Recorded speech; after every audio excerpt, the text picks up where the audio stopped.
ये जो अमर्यादित बयान है इसकी छींटें इंडिया अलायंस पे भी आएंगी। और मैं क्यों कह रहा हूं आएंगी, क्योंकि आज प्रधानमंत्री मोदी ने मंच से बोला है और कहा है कि किसी ने कुछ नहीं बोला, और बात सत्य भी है, सब मौन है इस विषय पर। क्यों? देखिए, पहली बात तो मैं आपको बता दूं कि इंडिया अलायंस बचा भी है कि नहीं बचा है मुझे मालूम नहीं अभी। जी, ये नई कहानी है। जो राजस्थान मध्य प्रदेश में कांग्रेस ने हम लोग ये नई कहानी चल रही है, ये आप भी देख रहे हैं कि जो हरकत इन्होंने की है, वादा करके वादा खिलाफी की, धोखाधड़ी की है, कहें तो हम लोग को डसा है। आस्तीन में थे और आस्तीन में ही डस लिया इन्होंने। आस्तीन का सांप कहा जाएगा इनको। किसको कहा जाएगा आस्तीन का सांप? उम्मीद नहीं है कि इंडिया अलायंस आगे हम लोग, मैं कांग्रेस को कह रहा हूं, साफ लफ्जों में कह रहा हूं, और कांग्रेस का शीर्ष नेतृत्व 3 लोगों को छोड़कर, सोनिया जी, राहुल जी और प्रियंका जी को छोड़कर, बाकी सबको मैं कहूंगा सब एक दूसरे के लिए नागनाथ, सांपनाथ और एनाकोंडा है।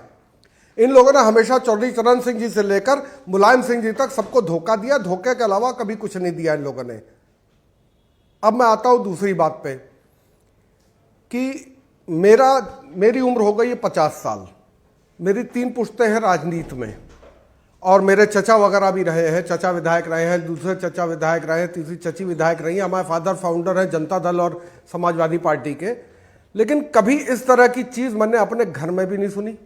प्रैक्टिकल बात कर रहा हूँ। नीतीश जी से संबंध है हमारे फादर के, मुलायम सिंह जी से उस कैटेगरी के हमारे फादर नेता हैं, वीपी सिंह जी हो, चंद्रशेखर जी हो, ये सब घरेलू संबंध है।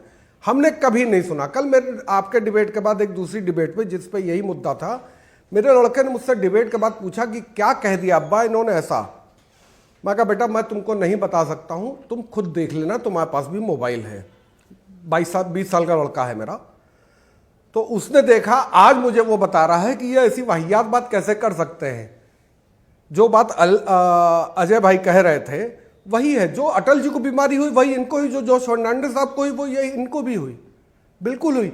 क्योंकि अटल जी ने भी कई बातें ऐसी कह दी थी बाद में उनको, जब 2004 के प्रधानमंत्री पद से हटे। उसके बाद आप याद करिए कि कई साल वो अंदर उनको मुझे ध्यान में नहीं आता। अटल जी को हम कवर करते रहे। अटल जी ने कभी इस तरह का बयान दिया हो मुझे आपको नहीं जानकारी है। मुझे बिल्कुल नहीं जानकारी। अगर आपके पास कोई ऐसा बयान है तो नहीं, डोंट मुझे को जानकारी है क्योंकि अटल जी अटल बिहारी वाजपेयी ने अगर इस तरह का कोई बयान दिया हो तो कोट करिए। मिसकोटिंग एनीवन। हां, बट अटल बिहारी वाजपेयी ने कभी नहीं ऐसा कोई बयान दिया, बिल्कुल नहीं। अटल बिहारी वाजपेयी बेहद मर्यादित भाषा के अंदर अपने कटु से कटु शब्दों को चाशनी में पिरोकर विरोधियों पर वार करते थे, और इसका भारत का सदन साक्षी है। अटल जी लखनऊ से ही प्राइम मिनिस्टर थे। Sir Atal ji prime minister से ही लखनऊ थे। मेरे वालिद से, मेरे दादा से, दोनों से संबंध थे। लखनऊ में जब वो आते तो उनका रात में डिनर होता, तो मेरे वालिद और मैं बिल्कुल आपके घर आते होंगे भाई, आपकी पारिवारिक हिस्ट्री जानने के लिए मैं कार्यक्रम बातें होती है, उसमें भी कभी ऐसी बात नहीं हुई। अटल जी ने कब ऐसी भाषा का इस्तेमाल किया? एक मर्यादा के दायरे में रहकर। नागनाथ, ओके, दुष्यंत नागर, आपको क्या लगता है नीतीश कुमार पे बहस थी, लेकिन ये तो आप पर आ गए, यानी कांग्रेस पे आ गए? नहीं, देखिए अब उनका इच्छा है। तारिक जी का उन्होंने सांपनाथ कह दिया, नागनाथ कह दिया, लेकिन मैं इनको सिर्फ इतना कहना चाहता हूं कि आदरणीय मुलायम सिंह यादव जी को नवंबर 1990 में जब बीजेपी ने समर्थन हटा के उनकी सरकार गिरने जा रही थी, तो स्वर्गीय राजीव गांधी जी ने समर्थन पत्र देके उनको मुख्यमंत्री बनाए रखा।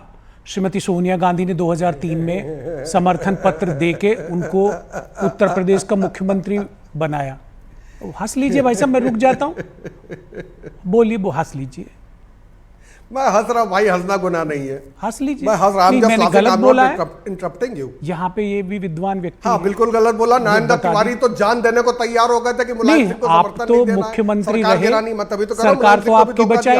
नरेंद्र तिवारी की बात को तो नहीं माना है आप लोग, मैं तभी तो कह चुका हूं। लेकिन आप लोग तो भैया समर्थन ले भी लेते हो और उसके बाद धज्जियां भी उड़ा देते हो। और राजस्थान में कितने विधायक रहे कभी समाजवादी पार्टी के?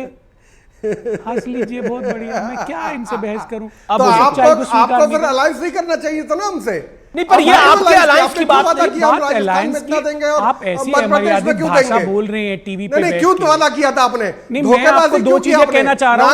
आपने कहा, आपने चौधरी चरण सिंह जी के बारे में भी बोला। धोखेबाज है आप लोग। आपने चौधरी चरण सिंह जी के विषय में बिल्कुल भी उनके बोला। साथ धोखा किया, चौधरी चरण सिंह जी को प्रधानमंत्री बनाया कांग्रेस ने, देवगौड़ा जी को प्रधानमंत्री बनाया कांग्रेस ने, तारिक अहमद सुन लीजिए, इंद्र कुमार गुजराल जी को प्रधानमंत्री बनाया कांग्रेस ने, आपने किसी को जिला पंचायत का सदस्य भी बनाया लारी जी, आपने एक जिला पंचायत का चेयरमैन भी बनाया, कभी समर्थन देखे? फिर करुणानिधि से किया था महाराज, ये याद रखिए। इतिहास का पता नहीं, वर्तमान का पता नहीं है। विषय पर आते हैं। सुभाष, देखिए ये विषय गौन हो रहा है, विषय गंभीर। जी देखिए मेरा निवेदन है, ये विषय बड़ा गंभीर है, इसको दूसरी तरफ नहीं लेके जाना चाहिए। आबादी से जुड़ा मामला है, और जिस प्रकार से कल एक एमएलसी ने आके उन्होंने जो उनके दृश्य देखे तो हमें भी बिल्कुल एकदम दिल को छू गए। ऐसे शब्दों का एक ऐसे नेता के द्वारा जो 3-3 बार 4-4 बार मुख्यमंत्री रहे हैं, और अनायास ही ऐसे बोल देना, ये अस्वीकार्य है। उन्होंने माफी मांगी है, ठीक है। अब ये देखना है कि भविष्य में उनका किस प्रकार से लीडरशिप बिहार में चलनी है। जैसे डॉक्टर अजय आलोक ने, पर इंडिया अलायंस के नेता क्यों चुप है? नहीं, इंडिया अलायंस के नेताओं का क्या लेना देना, वो अपनी पार्टी के मुखिया हैं और अपना काम कर रहे हैं, मुख्यमंत्री के रूप में काम कर रहे हैं, तथाकथित संयोजक है, वो तो सबको साथ लेकर आए हैं। ठीक है, वो लोकसभा के चुनाव जब आएंगे तब का तब देखा जाएगा। हर रोज हर उससे पहले औरतों के बारे में कोई कुछ बोलेगा तो कोई मतलब नहीं है। तो उन्होंने माफी मांग लिया, इंडिया अलायंस ने तो कोई समर्थन नहीं किया, कोई उनके समर्थन तो कर नहीं रहा, किसी ने समर्थन नहीं किया। रही बात क्या हो लारी साहब, मुझे लगता है कि ये कोई मुस्कुराने का विषय नहीं है, बहुत सीरियस विषय है। और रही बात जिस प्रकार से इस पर राजनीति हो रही है, महिलाओं के प्रति संवेदनशील होना चाहिए, महिलाओं के प्रति संवेदनशीलता बरती जानी चाहिए। दुष्यंत नागर जी धन्यवाद। महिलाओं के प्रति संवेदनशीलता बरती जानी चाहिए, शब्दों का चयन करते वक्त, चाहे कोई राज्य का मुख्यमंत्री हो, पार्टी का प्रेसिडेंट हो, सांसद हो, विधायक हो, उसे मर्यादित भाषा का इस्तेमाल करना चाहिए। ठीक है। शुभ राष्ट्र, बिल्कुल करना चाहिए। मैं तो शुभ राष्ट्र।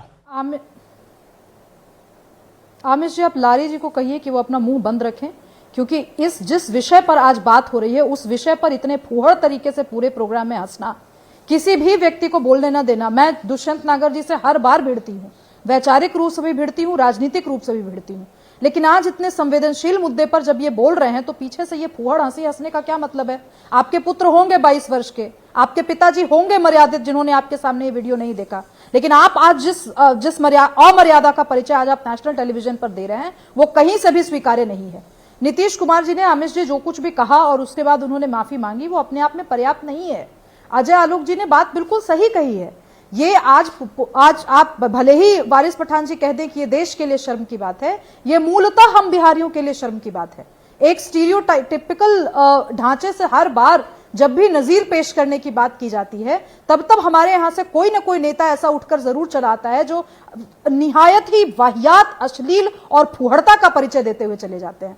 मैं इसके पहले जो बिहार की पहचान थी वो लालू यादव जी से थी, और लालू यादव जी का आज क्या पहचान है? चारा चोर होने के अलावा उनके बारे में उनके पार्टी के गुर्गे भले ही कुछ बोलते होंगे, लेकिन उसके अलावा बिहारियों के माथे पर एक शर्म का धब्बा था। बहुत हद तक नीतीश कुमार ने उस कलंक को मिटाने का प्रयास किया, लेकिन जब आप राजनीति में इतने आगे बढ़ चुके हैं, मैंने अपनी बात पूरी नहीं की है, इस पूरे पैनल में एकमात्र महिला हूं, कम से कम महिला का सम्मान रखते हुए आप अपना मुंह बंद रखिए।